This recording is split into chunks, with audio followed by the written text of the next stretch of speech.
The Three Little Pigs.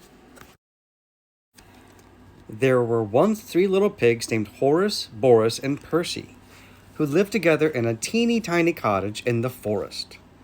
One day, Mummy Pig said, "You are all too big to live here, so you must go and build houses of your own.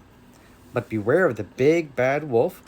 Take care your houses are safe and strong." "Who's afraid of the big bad wolf?" chuckled Horace. "Not me," giggled Boris. And so, the three little pigs set off. Before long, they reached a large field. "I'll build my house right here out of straw," Horace cheered. "Straw? Are you sure?" asked Percy. "Oh, yes," Horace said. "Then it's playtime for me." And with a pat, pat, pat, and a hip, hip, hey! Horace built a house of straw. Soon after, Boris and Percy reached the edge of the woods. "I'll build my house right here out of sticks," Boris squealed excitedly. "Then I can go play with Horace." "Sticks? Is that wise?" asked Percy. "It's perfect," Boris said. And with a stack, stack, stack, and a tra-la-la, Boris built a house of sticks. All afternoon, Horace and Boris laughed and danced. They had quite forgotten their mother's warning. Yippee! But Percy plodded on. "I want my house to be safe and strong," he thought. Then he came to a brickyard.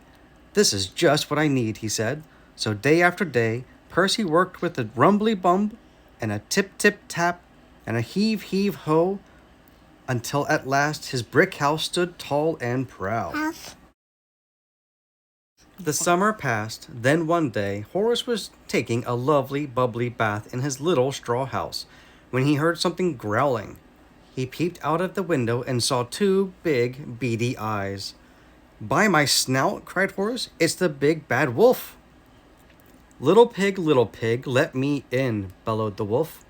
"Not by the hairs on my chinny chin," yelled Horace. "Then I'll huff, and I'll puff, and I'll blow your house down," cried the wolf. And he huffed and he puffed, and whoosh!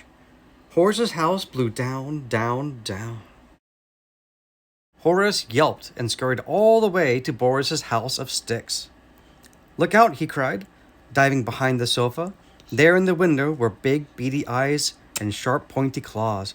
"It's the big bad wolf," Boris chattered. Little pigs, let me in," roared the wolf. "Not by the hairs on our chinny chins," trembled Boris. "Then I'll huff, and I'll puff, and I'll blow your house down." And so the wolf huffed and he puffed, and crash! Boris's house clattered down and down. Horace and Boris squealed and galloped all the way to Percy's house of bricks. "Look out!" they shouted, and Percy saw big beady eyes, sharp pointy claws, and truly terrible teeth. "It's the big bad wolf," he cried. Little pigs, let me in," howled the wolf. "Not by the hairs on our chinny chins," shouted Percy. "Then I'll huff, and I'll puff, and I'll blow your house down." And so the wolf huffed, and he puffed, and he huffed, and he puffed. But Percy's brick house stayed up, up, up. The big bad wolf couldn't believe his whiskers. "I'm the big bad wolf," he howled. "No tasty little pigs ever get away from me." "Oh, help!" shivered Horace. "He's on the roof." "What shall we do?" asked Boris. "Quick, I have an idea," whispered Percy. "Yum, yum, yum, here I come," laughed the wolf, and he slid down the chimney. Right into a giant pot of boiling water. "Ow, ow, ow, ow, ow!" screamed the wolf, burning his bottom. Then he leaped up from the pot and ran away as fast as he could. After that, the three little pigs never saw the wolf again, and with the help from Percy, they built one big, strong house where they could all live together. The end.